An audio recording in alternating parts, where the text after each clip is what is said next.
Hey, hey, hey, welcome to Live Stream Reviews. Live stream day. I'm Cade, this is Paul. How's it going? Apparently we're starting the countdown. Oh, there we go. Just really like that music. We really like that music. Well, we're excited to jump into live streams. Here we have a lot in queue from all different kinds of churches and all different kinds of places, and it's always a joy for us to get into these because we get to hear all kinds of different music, and then we all get to get better together. It's awesome. So if you have any constructive feedback, be sure to put that in the comments because we're all here to work on this together. Just be constructive and not critical because critical is not helpful for anybody. And if you want to get your live stream reviewed, which inevitably is a question that gets asked throughout this process, this is something that we do for our students, which we have well over 13,000 of those in almost every country of the world. Which is quite mind-blowing, honestly. But you can go, there's a link in the description. If you want to become our student, get access to all of our courses, all of our cheat sheets. You'll get access to one-on-one support and live stream reviews. It's just a great way to accelerate improving your sound. And it's worth it. Yeah, it is worth it. Make sure you sound, our goal is to help you make it easy to sound great every Sunday.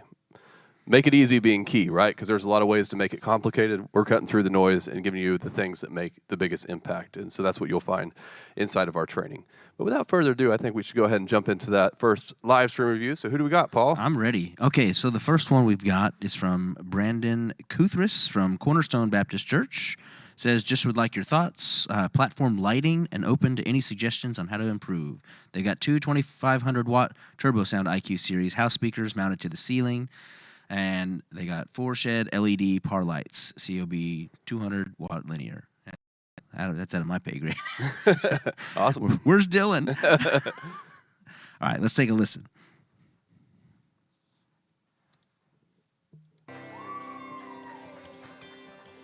Good morning, Cornerstone. How's my family today? It's good to see you. I hope you're doing well today. Does anybody have something they'd like to share this morning about how... Well, let's fast forward to a part of the song here. Here we go. I can't help but respond with an offering of praise. Like the wise men and shepherds, I'll follow your light. Like the angels, I'll lift your name high. For the joy of the world, you were born, bringing peace to us all through the gift of your love. Now the darkest of ages are done. For the Savior of heaven has come. For the joy. Go ahead and fast forward a little bit, see if we have any drums in this, just so I can get a full... Looks like we might just have 2 guitars and the 2 vocals. I just want to make sure. That's what I'm seeing. Yep, and then there's sermon here. I don't see drums. Yep, that's the end of that. Okay, awesome. Well, this sounds great. I mean, what a great way to start off live stream reviews. I love the use of ambience and reverb in this mix. I mean, it's really pleasant to listen to. I could have just kept listening to it. Your musicians are great. Your vocals are great. And shockingly, the acoustic guitar sounds great because that's something that we comment on all the time. And especially when it's like the only instrument playing. I know you have an acoustic and an electric, but acoustic was like the show player of this mix here. And the acoustic sounded great. So I'm just really happy. I love how you mixed the electric guitar. It was kind of in the background and adding a little texture and rhythm in the background and some interest to what was going on. I thought this was just a great mix, and I'm trying to think of something that you could do to make it better, but I think you're nailing it. I'm sorry to interrupt. I was just really focused on the guitars, and usually the first thing when I see is, with an acoustic and electric, something's not mixed right. The electric's too loud or the acoustic's too tinny, and I'm not seeing that here. So something to really dial in. So you guys are doing a great job with the guitars. Yeah. So I guess my only question would be, like, I know this is like Christmas time, so is this like a stripped back band for Christmas, but you normally have drums, bass, guitar, and all the things? So I'd be curious to see how the full band sounds. So maybe next time resubmit and give us a link to where the full band is there. Or maybe this is your worship team every week, which I'm not being critical of that. I mean, this is a great team. We enjoy these stripped back acoustic services at our church as well. what you did here, I mean, it sounded great. I loved the pad. I loved the ambience. I loved the way the vocals were EQ'd, the acoustic sound. I really have nothing to like say improve this. It just sounds great. Yep. All right. So great job. The only thing I would say is, as far as lighting, and take this with the grain of salt that it is, I'm looking at faces, and I see like the lady here and on the front left. Her face is really bright, and then everyone else is kind of pinkish, and especially the acoustic guitar guy, he's really dark, kind of hidden. So if you're looking at lighting position, might change those positions up and see how they're reflecting off of their faces, because they all look like they're on the same line here. Mm-hmm. So it might just be a light positioning thing. And then the green lights, hey, I like that, but I'm also seeing it bleed into that LED wall that you have, or if that's a projector screen. Yep. It's kind of bleeding into that. The challenge of projector screens. So, we haven't had to deal with that in quite some time. Yeah, it's been a while. Yeah. Yep. Overall, though, it looks good. Always some improvements you can make with lighting. Lighting is one of those tricky things. We would need Dylan on here to help diagnose that. Help us. If you want to go deeper with lighting, send us a message. We'll connect you with Dylan, and he'll help you out. All right. While Paul's pulling up that next one, I just want to say hello to some people who are in the comments here. Great to have you from Germany. Rachel, it's always great to have you, and I'm with you. What's the theme going to be today? She's been with us on these live stream reviews enough that it seems like there's always a theme every time. Yep. Maybe everybody's will just sound great today. I'm hoping so. That's awesome. Great. We're off to a great start. Let's see. Not just sound, but everything. More reliability, more robust cable management. Yeah, there's all kinds of things that make for a great sound environment. Nobody wants to talk about the cable management and stuff. I've put out videos over the years about organization and cables, and those are the least watched videos. Can you believe that, Paul? No. Because every time I go to somewhere new, it's like, why are you wrapping your cables that way? Why? Because that's how we've always done it. But everyone's got a thing. Everyone's got their way of doing things. It's usually not the right way. Just kidding. The whole cable management thing, though, seems to be last on the priority list for every. It's like, I'll get to that eventually. Yeah, which it should be first. If you're really planning, plan for cables first. Oh, sorry. I'm going to get you worked up. Joseph, it's great to have you from San Diego. He said he's sad that he missed this month's review, but he'll submit for next month for sure. Awesome. Well, we look forward to hearing that. Need good sound in 2026. Somebody says, yes, we all do. And there's no reason that you can't have great sound in 2026. That's what we're here for. We're making it easy to sound great. The fast track to get there is to become one of our students, get access to all of our training, one-on-one support, cheat sheets, all of the things. So there's a link in the description. So you can jump into that and make 2026 your best sounding year yet. All right, what do we got next, Paul? All right, next we got Garrett Foster from Heritage Pentecostal. No real specific issues. I would just like feedback on my mix. I guess we reviewed the live stream mix a couple of years ago, and I was hoping to get some feedback on my mix again. So they're using an SQ7. Cool. So this one doesn't have video, it's just audio, so let's hear it. Let's hear some good sounds. When I'm holding the promise, you're still good. You're so good. After all of these years, you're still good. You're so good. Awesome. Go ahead and skip forward and see if we can get some drums in there.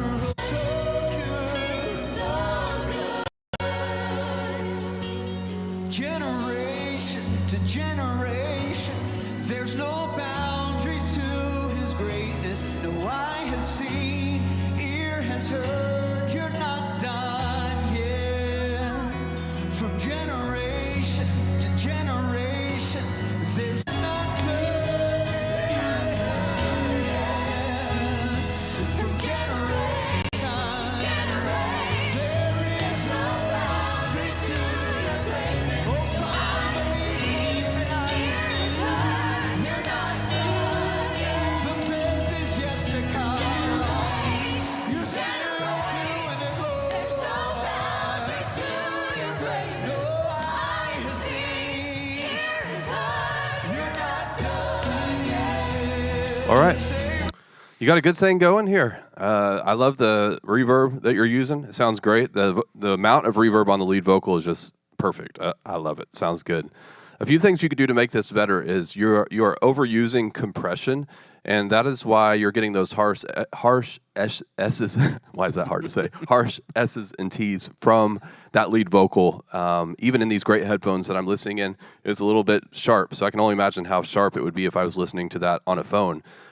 So the reason that happens is because you're just compressing him too hard. So I would go look at the threshold that you're using on your compressor. Make sure that, so on your compressor settings screen, there's a gain reduction meter. So that is showing you how much compression is being added. In general, you don't want to go more than negative 6 dB of gain reduction whenever you're using the compressor. Beyond that 6 dB mark is when you start getting funny business, like the S's and T's, and it starts sounding squashed and kind of nasally and things like that. So dial back your compression. This could also be a compressor or limiter that you're using on the overall live stream that's causing this issue. There are layers of compression in a live stream mix, so you have to kind of trace it back and find out where are we over compressing, because overall the mix just sounds a little bit over compressed, over limited. So once you remove that, it's going to open up the mix, because you just got to imagine, like, say you have this much dynamic range and you're squashing it down to like this much, but it needs to really be about this much. It's going to really just open it up and make other things shine. So that's the main thing. And once you get that sorted out, the drums really need to come up in the mix. I didn't even hear them until it went to a break to where the other instruments dropped out. I'm like, oh, there's some toms. Oh, the drums are in there. So the drums are like, if 100% was the right volume, your drums are like at 20%. So, I mean, we need like a huge increase in drums, and that's going to add a lot of energy to the mix. And to make space for the drums, you could probably bring the lead vocal down. I love that the lead vocal was prominent, but let's say if 100% was the right volume for the lead vocal, you're probably at like 120%. So it can come down to make room for some other things and yet still be prominent in the mix. So yeah, what do you think, Paul? Yeah, and just to add into that, you might be, if you're using acoustic drums and it's loud in the house, then you're going to definitely need to have a separate live stream mix. So with your Sins-On fader that's going out to wherever your bus is at on your live stream, get a chance to open up some of that space and bring those drums up. Only for the live stream, because it might be too loud in the house. And so, check the gates, check the limiters on those, because it's probably doing what you have in the house, because you're trying to keep sound, as close as you can.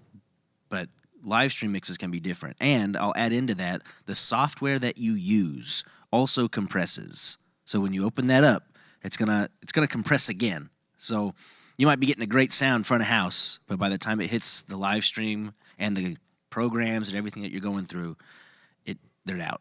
Yep, that's a good point. Now, I do want to mention on the drums, like if it's too loud in the room, what I'm getting through this mix that you sent is you could still add more in the room, because here's the thing about drums being loud in the room. The part of the drums that's loud in the room is the higher frequencies. Like if I'm hitting a kick drum, it's never like below 100 hertz that's too loud just from the natural drum. Those are parts of the drums that you have to enhance in order to get a great volume in the room. So like the toms and I wouldn't even hear in the kick drum. So you definitely need more kick drum in the room, because even if so you see the drums behind us, we're in a small room. Even if we took the cage off and had no mics on the drums, there still would be a lack of low energy from the drums, because that part of the drum is not loud naturally. Right. Those are all things that we do in modern music to enhance. We want more low end out of everything, right? And we want to feel the music. Yeah, so you have to mic it to get that, even in a small room. So one of the tricks that I do is like if the mids and the highs are too loud in the drum mix, just from the natural sound, you can put like a high shelving filter, and you can set it at 200 hertz, like really low, and really knock down the highs and mids, so that what's coming through your drum mic is not highs and mids, but just the low end energy. So you're reinforcing the natural sound of the drums. Make sense? Makes sense. All right. Thanks for sending that in. You have a great thing going, just a few things to improve there and take it to the next level. While he's pulling up the next one, I'm going to address a few comments here. Joseph was asking, quick question, if I EQ the room, would you recommend sending the mains through a matrix so that the live stream is not affected by the EQing that for the room? All right, so let me explain how this works a little bit. When you add EQ to your main mix, it does not affect the live stream, because the live stream is going through a bus mix. So the main mix is the last point before it goes to your speakers. but your live stream mix never goes through that main mix channel, just to your speakers. So no, a matrix is not necessary. A matrix, actually, you can send buses or the main mix to a matrix, and in that case, whatever you put on the main mix is going to be passed on to the matrix. If you're taking a main mix, you're sending it to a matrix. If you have EQ on the main mix, that EQ is going to be passed on to the matrix because the matrix comes after the main mix.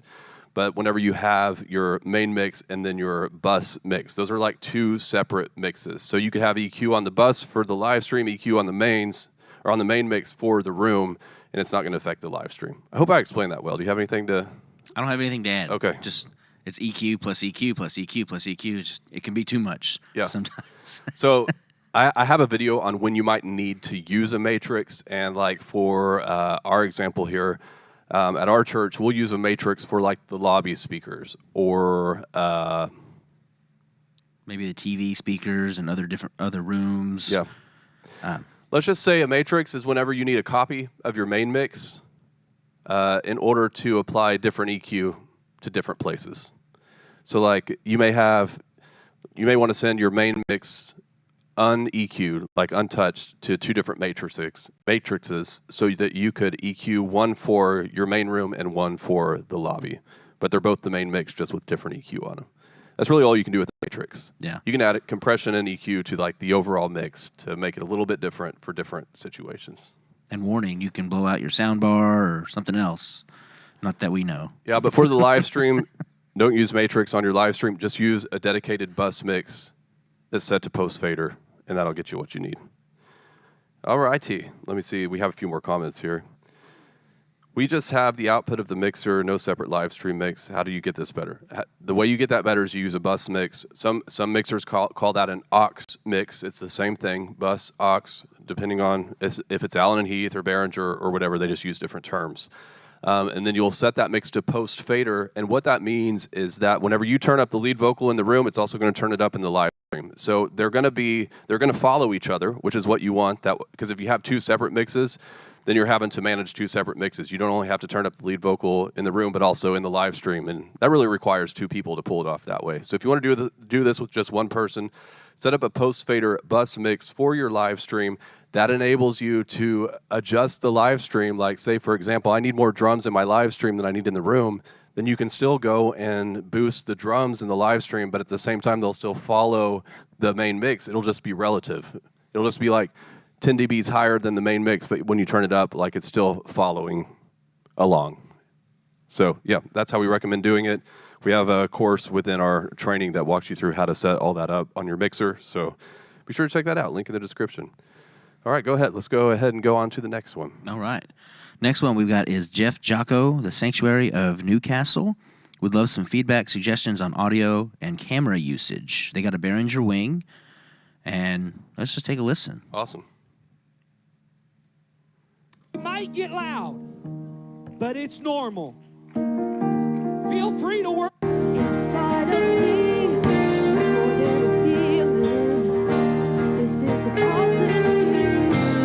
Something really powerful is happening.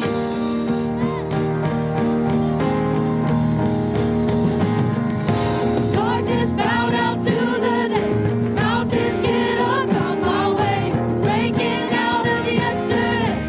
I got a new thing coming. So tell this giant in my face, you're not greater than my faith. Best believe me when I say, I got a new thing coming. I got a new thing coming. I got a new thing coming. I got a new thing coming. Listen to something and be like, it sounds like things are wrong, and then it's just like one instrument messing up the whole thing. Have you ever noticed that, Paul? Oh, yeah. And you're like, oh, it was just the one thing. So in this case, that's what's going on. Like, piano's just kind of stealing the show, needs to be brought down. Another thing I noticed is the vocals are sounding a little bit sharp to me, and they're a little bit dry too. I hear reverb in this mix. I heard reverb on the piano. I heard it on the guitar, but there's not really reverb on the vocals. So adding reverb to the vocals will help them to sound more natural. It's interesting because you think you're like, I'm adding something artificial to the vocals, so actually won't that make them sound more unnatural? Because the reverb we use is artificial. It's making up, Right. trying to make it sound like it's in a space. But it actually makes it sound more natural because I'm looking at your room and it looks like it's in a big room, and so I'm expecting, whenever I actually go in the room, I'm expecting to hear natural reverb in that room. So it really messes with people's minds whenever they're looking. They expect to hear something in a big room, and all they hear is the direct sound from the live stream. They're like, I don't know what's wrong here, but it just sounds unnatural. So that's what happens when we don't get reverb right. And we talked about that a lot in the last live stream review last month, which prompted us to create a video about how to get the right amount of reverb. So if you go to our YouTube channel, I think it's one of our most recent videos. We walk you through how to get reverb right. And yeah, so I'd recommend going to listen to that so that you can get those vocals sounding more like a choir and more natural than they sound right now. So yeah, and maybe drums will be the theme today, because I noticed the drums need to come up, and the drums just need some work in this mix. They weren't sounding as good as they could in the course, because you're obviously one of our students, and we're grateful that you are. I would go through the drums videos within the course, and they will help you to fix that, and it's going to take time. Drums are the most time-consuming instrument to get right because you're mixing so many different microphones, and every single microphone needs compression, it needs EQ, most of them need gating. I mean, the drums are just high maintenance, let me tell you. They're needy instruments. And so it's a real big learning curve, especially like if you're new to all of those things. But I think drums are a great way to actually learn because it gives you a chance to apply all the things over and over and over, as you go through all the different mics. Spend some time with your drums. It's going to be really boring for your drummer because it's like the best way to do this is say, hey, hit the snare on quarter notes over and over, ding, ding, ding. And you're back there messing with your compression and gating, and they just get to sit there and hit the drum over and over again. So buy them pizza afterwards and then make it a great experience for everybody. Please. But yeah, Paul, what do you think? Well, I'm with you on the vocals, and I want to know who's leading. I see a couple of people that could be leading, but you got 7 vocalists on stage. So whoever is leading needs to be brought up just a little bit more, so I can kind of jump into the actual main lyrics, which is the main vocal. That's what most people are singing. Now you got a lot of harmonies, sounds great, but who's the main? Bring them up just a little bit more. Which one of the ways we like to describe that is take your background vocals and visualize them as one of the instruments of the mix. So your lead vocal is always at the top of the mix, but your background vocals need to blend in with the rest of the mix and just become one of the instruments. Yep. That's a great way to think about that. And then adding on to your piano, taking the show, a lot of that's probably also adding in with all of the instruments on the left. You got electric guitar, acoustic guitar, and bass. And so there's a frequency spectrum that is probably all being taken up by all of those instruments as well. And so the piano is adding even more, and so it's just overcoming pretty much everybody. It could even overcome the bass drum. So there is a cheat sheet for the frequency spectrum that you can get, so be sure to check that out. And you'll see how far the piano can actually go. It can cover the whole thing. You can see where your bass guitar should be and just tell them to stay down there, your electric guitar, and let the piano fill in the gaps. Absolutely. So great point. Thanks, Paul. Let's see. Rachel is asking, is it best to practice to listen and mix from a phone on for their live stream? They notice that their live stream sounds good in their headphones, but it's too much on the phone. Suggestions. No, don't mix from your phone. Just use it as a reference point. Maybe it's like once you got it sounding great in a pair of headphones or on your speakers or however you're mixing it, probably headphones. Once you have it sounding great there, then go to your phone and just double check to see if anything is thrown off by the phone, and then you can fix that. So in your case, you say there's too much reverb when you're listening on the phone. If that were me, I would dial back the reverb and kind of find the happy medium to where there's still enough, in the headphones or people listening through great speakers at home or whatever, but you don't want it too much on the phone. So, you just give and take in everything in life, right? So I would listen on a phone just to double check and just to realize that a lot of people are listening through those stupid phone speakers. My wife will listen to music on her phone at home, like full blast. I'm like, turn it off. Put some headphones on or something. Turn it off. Let me get you the JBL speaker, the Bluetooth speaker. So we can save both of our ears. I hate listening to music on a phone, but a lot of people do it. So therefore we do need to check there. So that's a great point, Rachel. Don't mix using the phone, but definitely use it as a reference and fix anything. Find the happy medium if you have to. All right. Let's see. Hello from Idaho. Great to have you, Randall. I need my stream to be clear so people can hear me and the words come across clearly. Yep, absolutely. That's the most important part of a live stream, that they can hear the lead vocal and sing along, and they can hear the pastor as they're speaking. So lack of clarity could be caused by many issues. My immediate go-to is like you probably have some EQ issues if you're having a clarity problem. Make sure you're using a low-cut filter on all of your mics, vocal mics and speaking mics.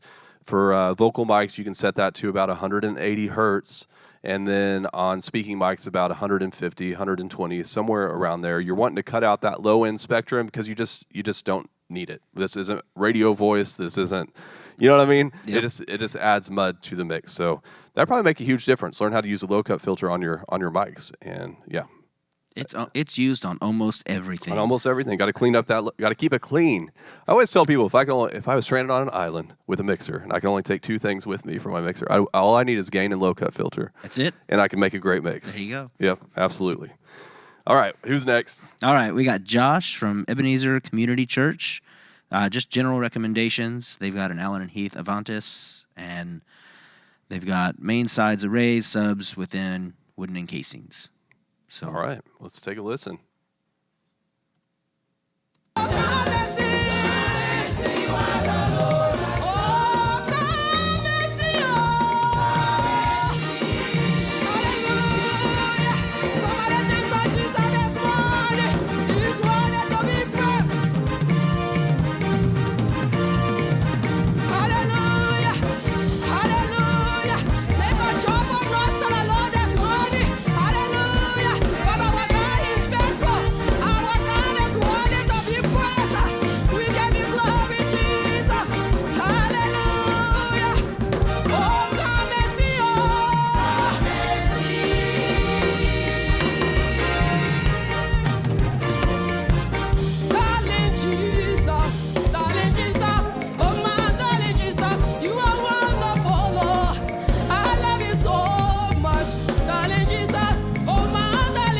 All right. I want to come to church. That's awesome. I love that. Just I know. We're get just into grooving over here. Sounding really good. If I was just kind of hearing that, like I was browsing through YouTube or whatever, even the guy that I am that's always listening to how things that can sound better, I would have no qualms with that mix. I would just join in and have a good time, you know? Yep. But since we're here to make things better, there are a few things that I noticed that could change. And the main thing is I feel like it needs a little more warmth to the mix. I'm listening to the frequency spectrum, and I know not everybody is. I've just been doing this a long time, so I can hear like where it's lacking across the spectrum. The lows are great. The highs are great, a little bit harsh. I'm going to talk about that here in a minute, but I'm missing like the 200 to 400 hertz range. And I love that range because that's where the warmth comes from. That's what makes the music sound like it's giving you a hug whenever you have that range right. But then if you have too much of that range, that's what makes the mix sound muddy. So it's kind of a very delicate area of the frequency spectrum. But this mix needs some. And so I was trying to think, like, is there just an instrument that needs to fill that space? Because the bass guitar sounded good. I could have used a little bit more, but at the same time, I thought it sounded good. I thought the drums sounded good. They were mixed right for this style of music. I didn't even know there was a drummer. All I saw was a piano player and the bass guitar until you moved your camera. It's like, oh, they have a drummer. Because I thought it was backing tracks. Yeah. I was like, well, we got to do something about that. But then no. Drummer is there, and he was doing a good job. He was doing a great job. He was right in it. I think you're just missing an instrument that fills in that space, and it's kind of an interesting thing for you to have that problem because most people have a problem with all their instruments playing in that space. Like they're always, hammering away at the low mids. It's like, hey, can somebody like give us something else on the stage, please?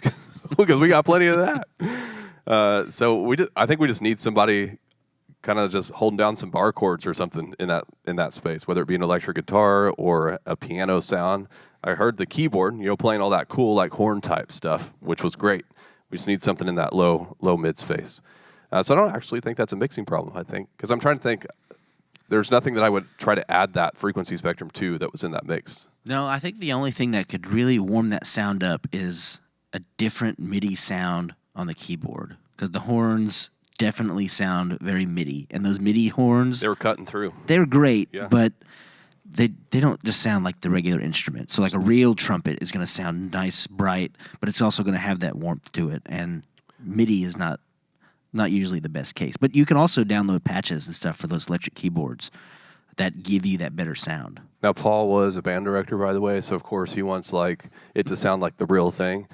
I imagine they're going for more of an electronic type of synthy. I'm mix, guessing so. Yeah. If it sounds like a 1999 video game, I'm like, I was loving it. okay. That's a stylistic thing, right? It is. It Yep, is. absolutely. But you probably could warm up that sound a little bit just by shaving off a little bit of those high mids in that specific patch, and that would make it sound warmer. There by might doing be that. some EQ in that Yeah. as well, so you can just turn up the mids a little bit.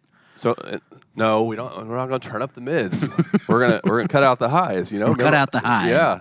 So I would put if I was going to warm up that keyboard, that sounds kind of like horn synth mix. I would put a EQ filter around 2 kilohertz probably. Give it a pretty high Q value of 2 or 3, and then just start notching that down. I'd probably go down as far as 3-4 dB. And see what that sounds like. It'd make that whole thing sound warmer. Maybe that would give me what I'm looking for. But like I said, this mix sounds great. Vocals sounded a little bit sharp. You could add some warmth there in the vocals. I would check your low cut filter on your vocals. Make sure you're not going more than 180 hertz.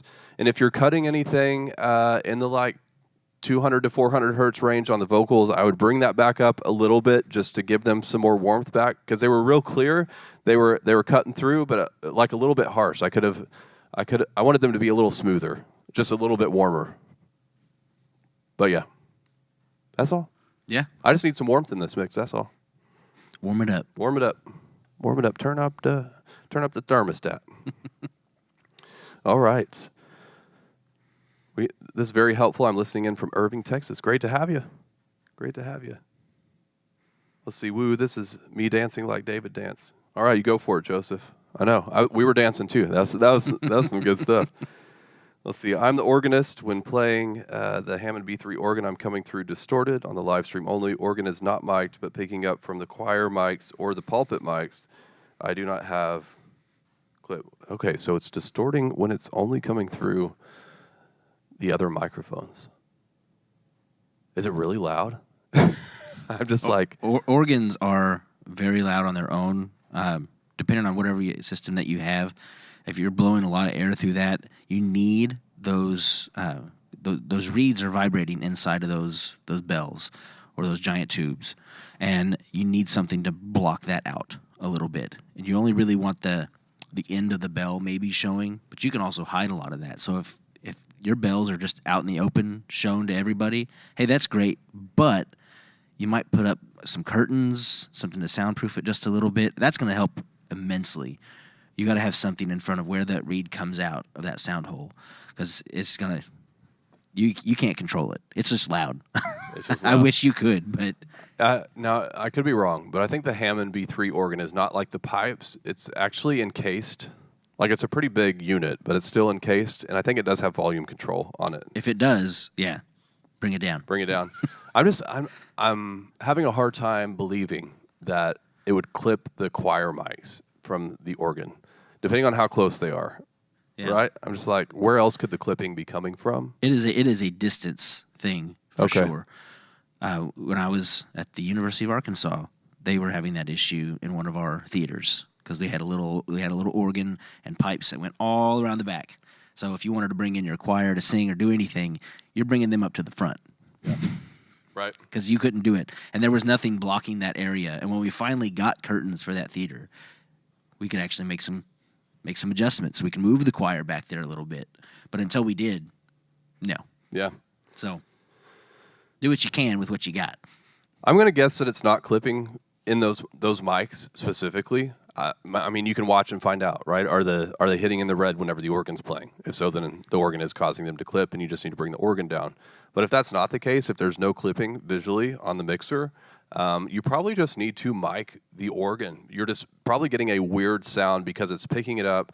Like if my microphone was way over there and I'm trying to talk to you, it's just going to sound weird. And that's the case for anything. It just needs something closer to it to pick up a more direct sound. So I would actually try, if it's not the whole choir mic peaking issue, actually mic the organ so you can get a direct sound into the live stream. and that'll probably solve your problem and make it sound a lot better. Yeah. What's up? What's next? All right. Next up, we got Solomon at Faith Church in Lubbock. And issue is our sound is inconsistent as we are using volunteers. We've been considering remote mixing. Looking for tips and any suggestions. They're using Avantis live stream is in Logic. So Awesome. Well, just because you're using volunteers doesn't mean that your sound has to be inconsistent. We only use volunteers at our church, and they're consistent because they've all went through the same training, which is the Collaborate Worship training. Yes, we actually use it at our own church. So if you take them through the Church Sound 101 course first, and then the Consistent Mixing Made Simple course, and you take the whole team through that, and they're all on the same page, and they're all mixing the same way. I'm not going to say it's going to sound identical every week, but they're all going to have the same foundation, so it's going to sound so similar that most people won't notice the difference between the different people who are mixing. Now, they're all going to have their own, preferences, and they're going to do it just a little bit different each. I'm not saying that we can create robots here, but we can create it to where the congregation doesn't notice if Bob's behind the mixer versus Fred. right. Right. All right, let's take a listen. That I know. Come on. The old man knew. Oh, Jesus, when I met you. Oh, when you called my name. Come on. I ran out of that grave. Out of the darkness. Into your glorious day. Oh,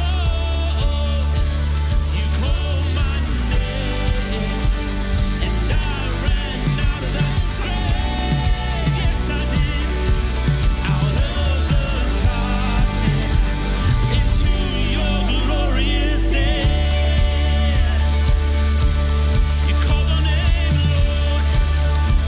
Thank you, Jesus. Okay. So we're gonna test it. Awesome.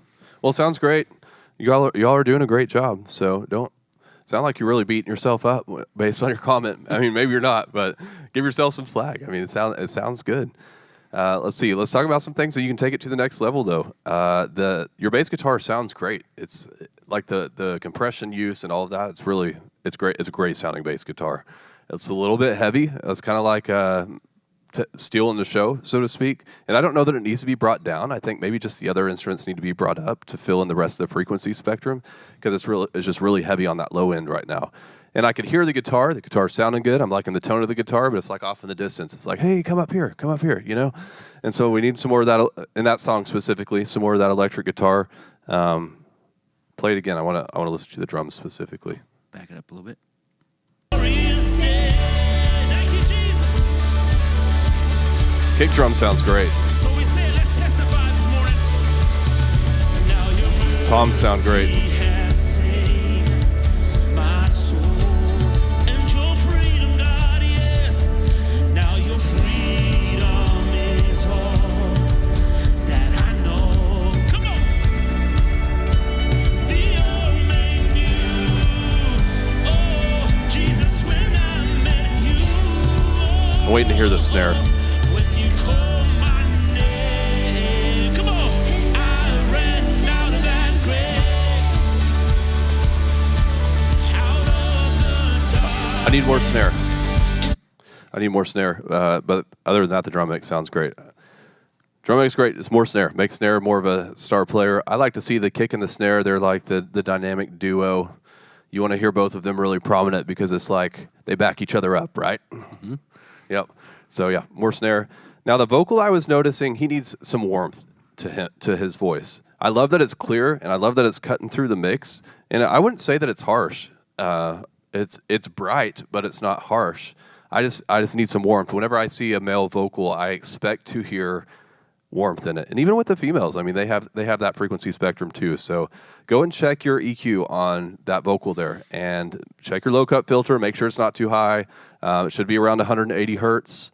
And then if you have a low shelving filter that you're using, which is a trick that I like to use to thin out vocals when I need to, I'll set a low shelving filter to around 800 or 900 hertz, and I'll use that to thin out the vocal until I get that great balance between clarity and warmth.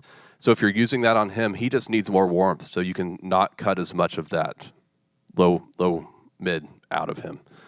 So yeah, go check that out. Let's see if we can warm him up a little bit. It's gonna fill in a whole area of that mix that needs some love.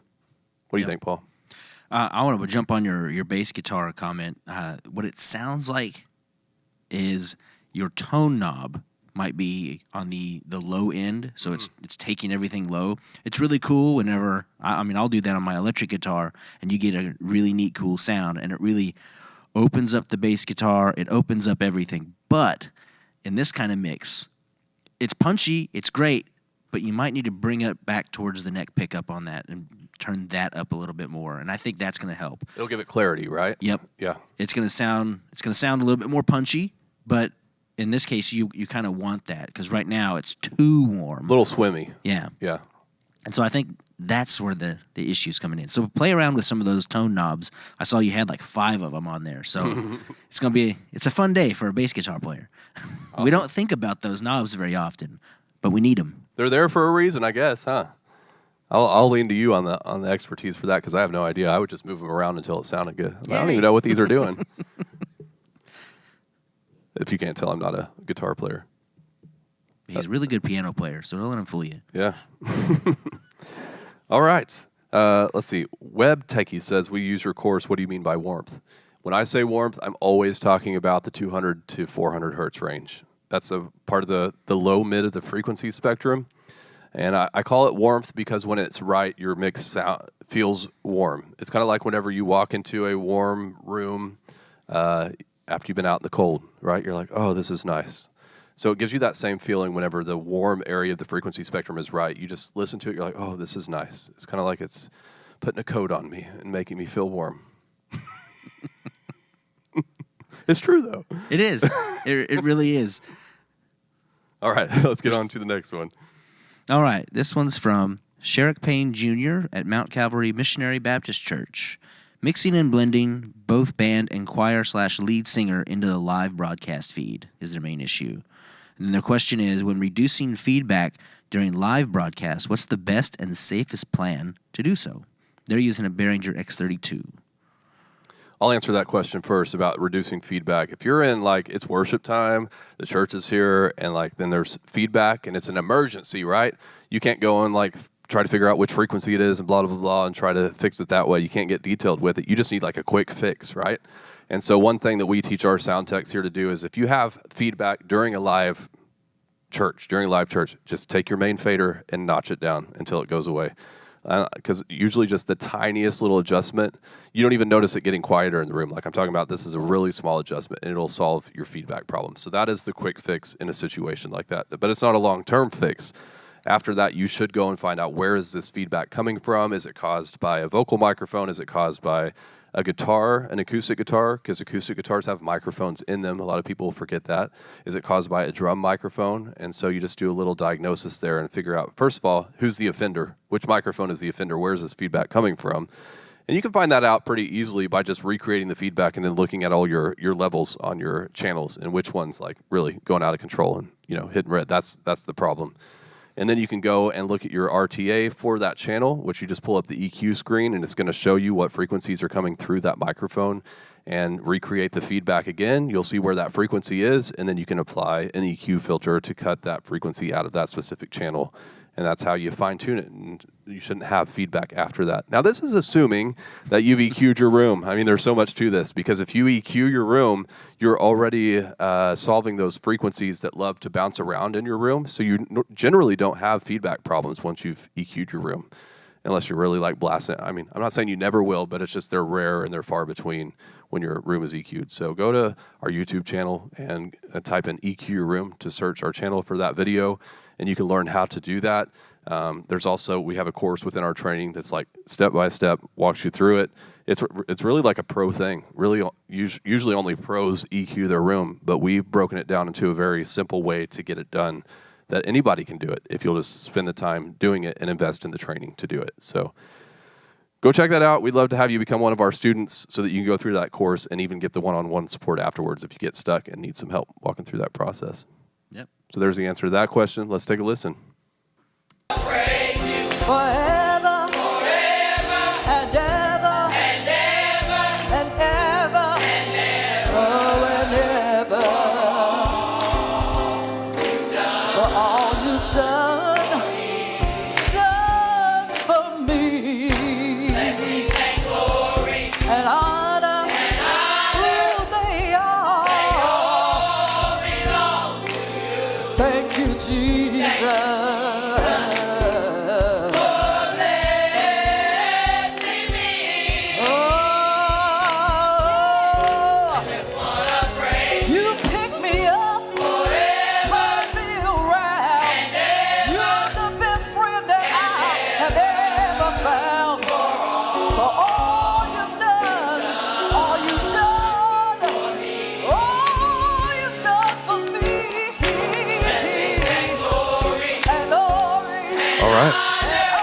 I love the choir. Yeah. There's a lot of them there too. That's awesome. Let's see. The choir mics are kind of throwing this mix off. I think that if the EQ was fixed on those, that this whole mix would just sound amazing. I agree. Yeah. So there's just an EQ problem on these choir mics, and it makes me wonder what's going on. Maybe you're cutting a lot of EQ to solve feedback problems, because feedback is really prevalent with choir mics because they're just picking up a big space. Oh my gosh, it's almost like impossible to get choir mics at the level that you want them in the room without creating feedback through the speakers, just because the nature of the kind of mic that they are. Well, they're high powered condenser mics. Omnidirectional, picking up everywhere. They need some space, and they look a little close, which could also be causing some of those feedback issues. Depends how close they are to the speakers, right? Right. And we don't know if they're having feedback from their choir mics. We're just assuming, because I don't think I've ever been in a place that used choir mics that did not have a feedback challenge. No. Yeah.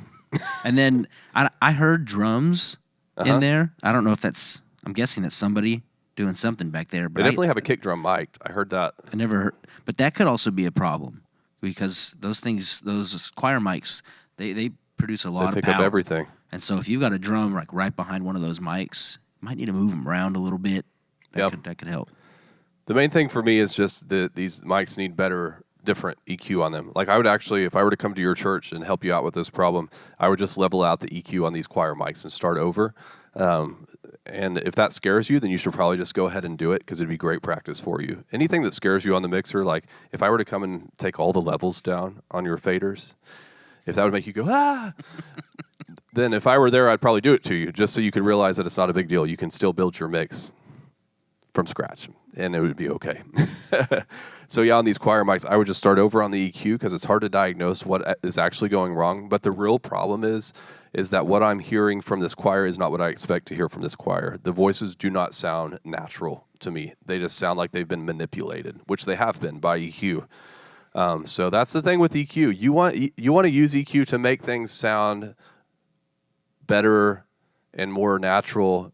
And sometimes we use EQ just from a mechanical standpoint. If I'm trying to like fix this feedback issue, and so you're dropping all this stuff, and then EQ starts looking really weird and sounding really weird. And I mean, we've all done it.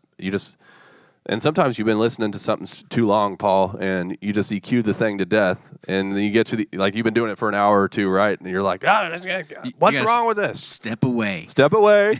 Come on back. Come on back, and you'll listen and be like, oh, crap. Let's try this again. Yep. You've been there, huh? Too many times. Thanks for bringing it up. Bringing back bad memories. So, yeah, focus on your choir mics. Let's get them sounding good. And if you run into problems as you're working on this, reach out to us. We're always happy to do one-on-one support. We'll get on the phone with you and do what needs to be done. But I believe that once you get these choir mics sorted out, specifically the EQ on the choir mics, your whole mix, you're going to be like, yeah, that's what I was looking for. That's what I was looking for.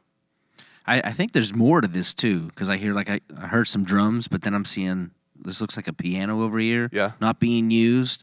So definitely resubmit, with everyone playing, got the choir, because I want to hear more of this after you do some EQ and messing around with those vocals. Get everybody in there at some point, and I'd love to hear the whole thing, because I think it could be even more fun. Yeah. I'll say. So work on good choir. Work on that and resubmit this for us so that we can listen to it next time as well. I'm really eager to hear this with those changes. Yeah. Awesome. Let's see. Reverend David is asking, I know we need improvement, like with basic EQ settings. They're using the XR18. Can we hire somebody to remotely troubleshoot? So this is something that you get when you become one of our students, you get access to one-on-one support. And basically, that's the equivalent of hiring somebody remotely to support you, because you'll be able to schedule a one-on-one phone call with us anytime that you want to while you're a student. And so it's $35 a month to become a student. You'll get access to all of our courses, cheat sheets, and that one-on-one support for as long as you need it. There's no commitment, just, month to month, keep it as long as you need it. We want you to have all of it, because if we came and we troubleshoot with you one-on-one, but you didn't have the training as well, then we're not really equipping you to go forward and not run into the same issue again in the future. And we don't want you to have to keep, calling us for rescue. We want you to learn these things so that you can just have great sound week after week and not have the pressure anymore of it sounds great now, but we know it's going to go downhill again. We'll have to call Cade and Paul again, and we want to set you on a path to where you don't need us anymore. Honestly, that's what we want. Yep. Because worship teams change, people move, new people come in, and if you're prepared, it's never going to be an issue. Yep, and I will tell you that for the next week, we actually have a promotion going on, which if you're on our email list, you got the email from me about it. If you're not on the email list, you did not get it, but I'll just go ahead and spill the beans anyway. It's a lifetime, you can get lifetime access to all of this, including the one-on-one support for a one-time fee of, it's $300 for the sound partner plan, which includes access for one person, or for $500 you can get access for the whole worship team to not just how to mix better, but also how to play your instrument better. Like the whole worship team will get access to this training, up to 50 team members in the training for $500. 50 team members. I don't think we have this link in the description, so Dylan, if you'll put this in the chat, it's collaborateworship.com/lifetime. collaborateworship.com/lifetime. And again, this is only until next Wednesday, and then it'll just go back to the normal monthly option. So if you want to get lifetime, go for it. Take advantage. Take advantage of it. The church is going to grow. Yep. All right. What's up next, Paul? All right. Next up, we got from Jason Soar at Centerpoint Baptist Church. I think we've listened to them before. They need a general overview of the audio mix. Would be helpful for Sunday morning and evening service. Over the past 6 months, made some massive improvements to the sound, especially in the streaming, and any feedback would be greatly appreciated since I only have a little experience in mixing from the past and I'm unsure I'm missing anything else. In addition to this, there seems to be some static noise that can be faintly heard during the preaching that I would love to reduce/remove completely. Gotta love some great static. Yep. And then their big question is, what is a good way of going about adding lower thirds text into the streaming for music lyrics and sermon notes? So. Okay. Let's hear it.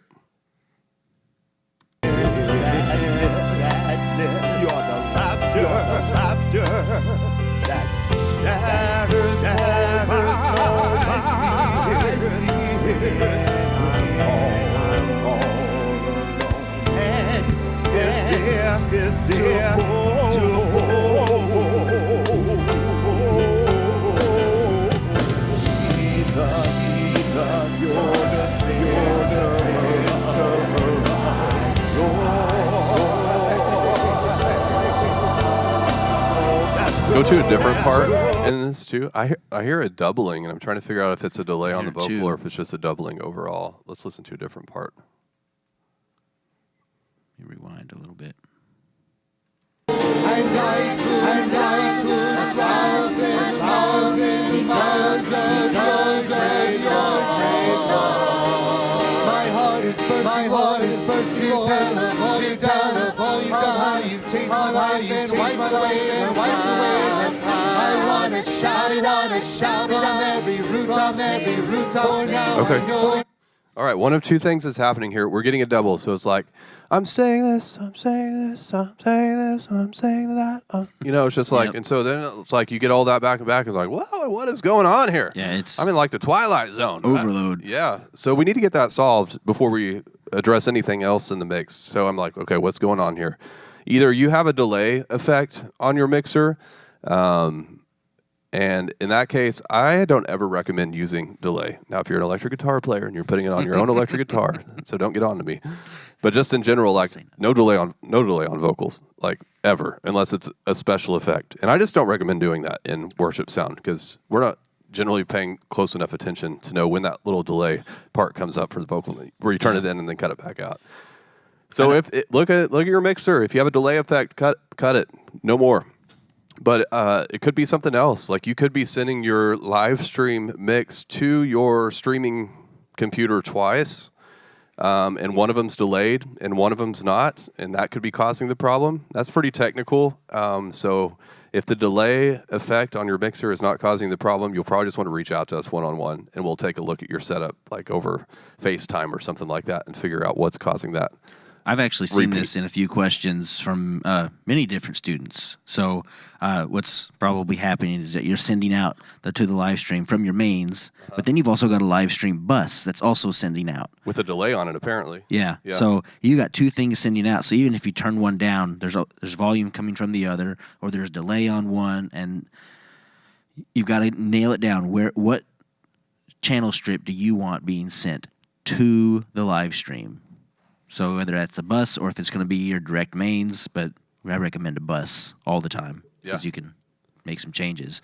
But narrow that down so you know exactly what the problem is. And if you're doing it like the way we teach, it will be a post-fader bus mix. Post-fader, Yep. yes. All right. So we need to solve that problem. So let's get Yep. that solved, and then we can go from there next month.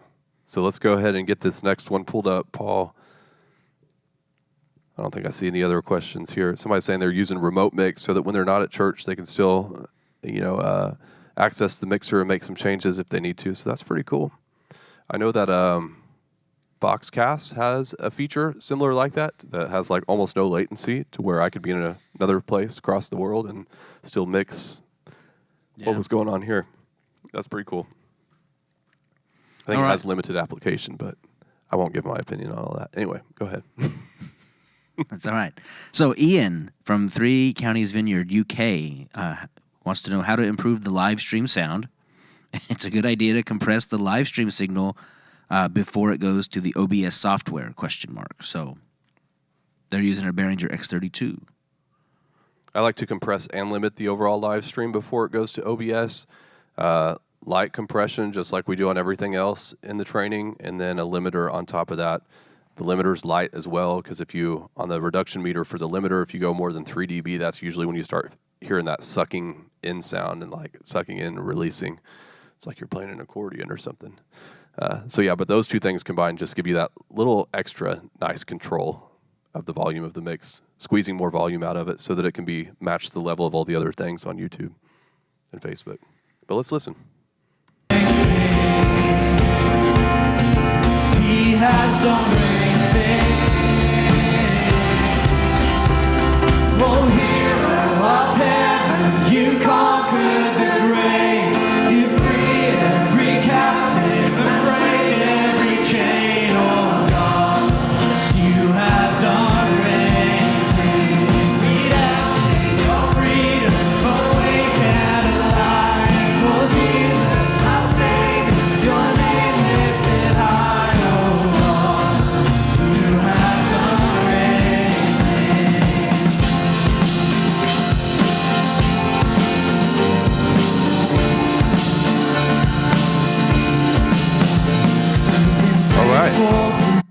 Awesome. Thanks for sending it in.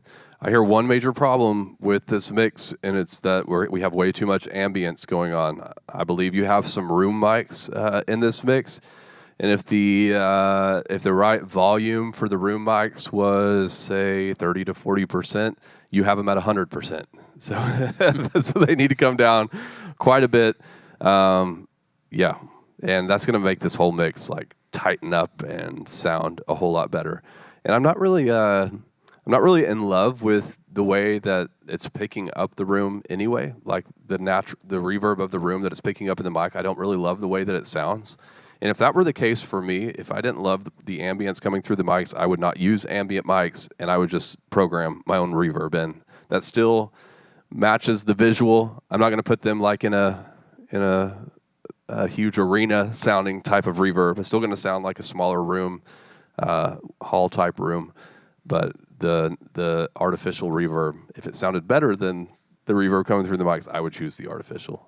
And that might be the case for this, but it also could be the case that you just need to bring those down a lot. What do you think, Paul? First things is bass guitar sounds great, but then I look at the piano's left hand and they're playing in the same range, so you're getting a lot of muddiness there. So piano might bring that left hand up an octave, so you can cover in some of those more middle range that you're playing there. So then you're not covering up the bass guitar and they're not fighting each other. As much as I liked, rocking out to that drummer, the cymbals could probably be a little bit less. Yeah, and that's I agree coming with from that. the cymbal guy.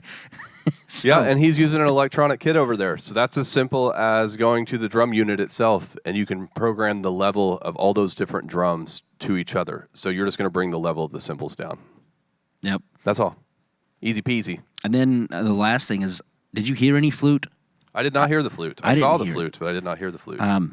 Might check with mic placement on the flute. Get a little closer. Closer, usually to the sound hole, if you need to. You're using a So she needs to be up on that mic almost like she was singing in it. Pretty Is that much. what you're saying? Yeah. yeah, usually, and there's actually instrument mics that you can get. They just clip right on, and then you just put a little pack on or something. But where do you put those? Some people put them at the sound hole. They get a really good sound. Some people put them at the middle of where their fingers match up. So you have your fingers here, they'll put it at the middle. Because most of the time, that's where the sound is coming from when you play notes. But if you play open, it's coming from here. So Yeah. it's a mic placement thing. Maybe you need one or two, or maybe you just need an actual mic instrument or an instrument mic that's for the flute. Good tips. There's nothing more frustrating to a viewer of a live stream than to see an instrument and not hear the instrument. Or to see, Yeah. You're just like, what's going on? All right, so let's do one more, Paul. And Dan here is checking in from All Church. He's just saying, hey, Dan, great to have you. Let's see, Joseph, do you have any tips for making an electric guitar sound better when it's going directly into a DI box? He has no pedal board. Would you just add effects from the board to it? Oh, wow, that's an interesting question. There's just plugging the electric guitar straight in. Okay, if you're plugging right in, there's a couple of things you can do. You can get an amp modulator that mimics an amplifier, but you're not actually having to do any extra amp work. Go out and buy a $600 amplifier. You don't have to do that. And then one of the guys at our church, he actually used a small little 5-watt amplifier and then mic'd that amp and then plugged that into the box and then sent it to the back too. They're kind of making it sound like, though, their electric guitar is not going to give them anything except just an electric guitar feed. So they were kind of wondering if they should just add in like the distortion or whatever back at the mixer, because there are plugins on the mixer that'll let you do that too. There are, depending on the ones that you're using, but you can add in, especially on the Behringer Wing, we found out there's actually amp modulators built in to the Behringer Wing. Right. And so you don't actually have to buy one. If you've got the wing already, you can actually just add that into that specific channel and kind of choose whatever you want, how much distortion you want, how much gain, anything extra. And that's just for that effect. Yeah. Which is pretty neat. Yeah, we've never done it that way. I don't know what I would do in a situation like that. I guess, that gives you the most control to put in those effects at the mixer. But, man, that, increases your workload back there because you're likely going to want to change your effects and stuff depending on what the song calls for on the electric guitar. And then is he even playing in a way that complements what you just programmed into his guitar? Right. What you see is what you get. That'd be a really interesting situation to walk out. I think I would go buy...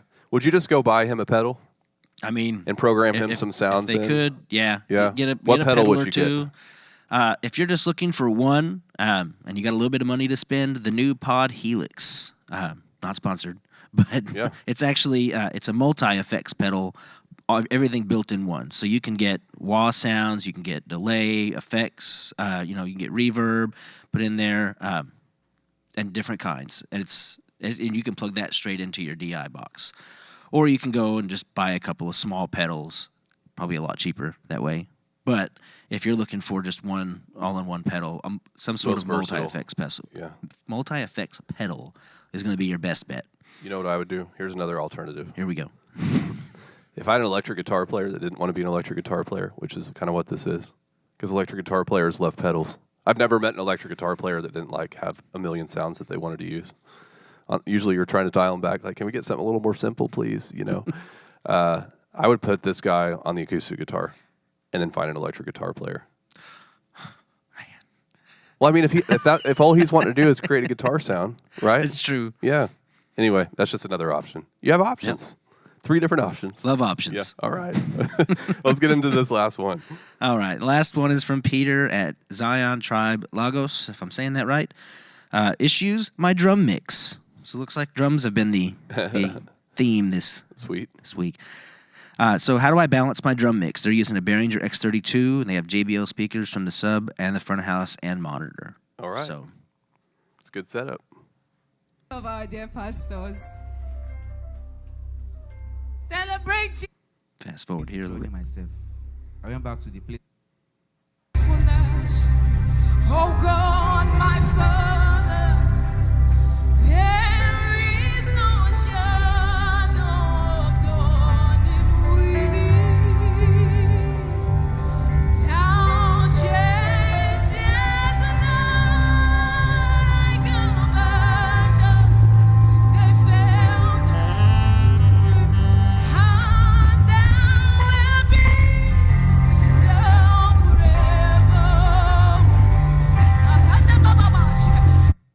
Let's go forward and hear those drums. Oh, they brought the volume down. They did.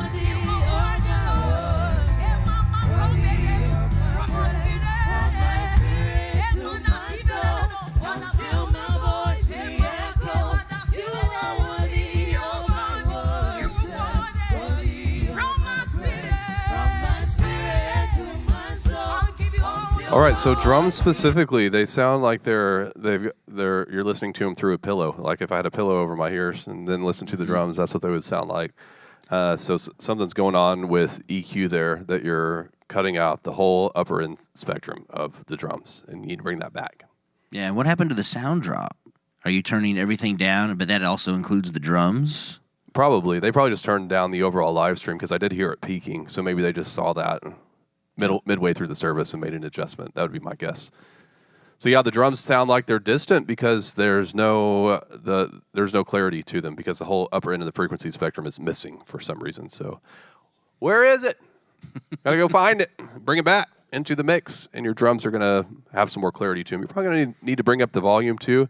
It's interesting though because I hear there's a lot of low end like noise going on in this mix. It's just like kind of annoying on it, like just because it keeps going. It's kind of like a rumble. Did you hear that, Paul? Like just rumbling. So you need to find out where that is. That could be one of the drum mics that doesn't have a gate on it. And if that gate's open and that head of the, say, kick drum is just kind of when it's not getting kicked, then it's going to cause that. So since your focus is on the drums, go through the drums lessons in the course and apply all of those things to your drums. It's going to take you time. Drums are high maintenance, but it's worth the effort. You need to get the EQ right, you need to get the compression right, and the gating right on all of your drum mics. One mic after another. You're going to need to set aside a couple hours to do this, but it's going to be worth all of your time and effort. I'm going to guess that rumble probably is coming from a drum mic that doesn't have a gate on it. Probably. Yeah. And speaking of drums, I mean, what's the best way to mic these drums? What do you got first? Well, each drum needs its own mic, which it sounded like they did have that because I was hearing some clarity there. And you want that mic no more than an inch from the head of the drum, or else it'll probably pick up the other drums around it. And also the positioning of the mic, do your best to make sure that mic is only pointed at that one drum. Like you don't want to, if it's kind of like, say you have two toms next to each other and you're putting a mic here to where it can pick up both of the toms, you'd want to adjust this mic to where it's only picking up the one tom, like put it up here. So pay attention to that as well. Yep. What else you got? The other thing is the bass drum or the mic that you use, as long as your drum set isn't moving, I like having a heavy bass with that I can put the mic on and not necessarily like a light stand like this one, and then miking down to the bass drum. Because that bass drum's going to move and it's going to rattle and rumble and do all this. So if you got something a little sturdier, a little heavier. Good point. And if you got a hole in your bass drum, you could put that in there. But that takes some playing around with too. You can't just shove it in there and be done. There's placements and every drum is different. Got to move it in and out until you get the sound that you want. Got to test it, yeah. Awesome. So go get your drums right, and that'll make a big difference. The last thing I want to mention on this is I noticed that the lead vocal had some great reverb, and then the background vocals did not have reverb. So you want to make that similar. All the vocals should have relatively the same amount of reverb. And if I were going to do it differently, I would actually give more reverb to the background vocals than the lead vocal. That way it gave the lead vocal a little more focus in the mix, while the background vocals sounded more wide and like a choir. Or you could just use the same amount on all your vocals, and that would work too. But you don't want to do what we have here where your lead vocal has a lot of reverb, your background vocals don't, because then you're like, all right, who's in charge here? Because the background vocals are sounding really focused and clear because there's no reverb on it. So, yeah, there you go. Those two things. Yeah. Yeah. Well, y'all, thanks for sending these in. We still have more in the list, which we'll get to the next time we do live stream reviews, which will be about this same time next month. So keep an eye out for that. If you want to get your live stream reviewed, make sure you're one of our students, and then you'll get a link on how to do that. You can submit your live stream that way to be in the next one. And make sure that if you do send one, make sure that the link is set to public. Yeah. So we can all see it and that we can access it and get yours reviewed. So if we missed yours, that might be why. There you go. Yeah. Somebody said letting the sound guy decide what the guitar sounds like is a recipe for disaster. Every guitar player would say, now we know we're talking to a real guitar player. There's like, I'm in control of how this sounds. You might start a fight. You're absolutely spot on, because if you're not a guitar player, the skill that it takes to program in a great sounding guitar tone is a real skill. It is. It takes a lot of time. I'm still working on it. Been playing it for over 20 years.